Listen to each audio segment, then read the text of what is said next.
Hi అండి, అందరికీ నమస్తే. బూందీ ములక్కాడ కర్రీ. ఒక కప్పు బూందీ, ములక్కాడ ముక్కలు, ఉల్లిపాయ, పచ్చిమిరకాయ కడిగి కోసి తీసుకోవాలి. స్టవ్ వెలిగించుకొని పల్లీలు, కొబ్బరి వేయించుకోవాలి. వేరే బాండి పెట్టుకొని నూనె వేసుకొని నూనె హీటెక్కిన తర్వాత పచ్చెనపప్పు, ఆవాలు, జీలకర్ర, కరివేపాకు వేసుకొని వేగనివ్వాలి.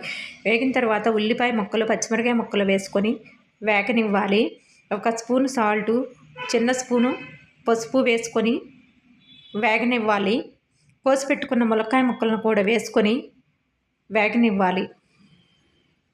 సరిపడినంత కారం వేసుకొని పల్లీలు, కొబ్బరి, జీడిపప్పు వేసుకున్న పేస్ట్ వేసుకొని వేగిన తర్వాత వాటర్ పోసుకొని ఉడికించుకోవాలి. బూందీని కూడా వేసుకొని ఉడికించుకోవాలి. కొత్తిమీర వేసుకొని కలుపుకొని ఉడికించుకోవాలి. బూందీ ములక్కాడ కర్రీ రెడీ అయిందండి. ఈ వీడియో నచ్చితే లైక్ చేయండి.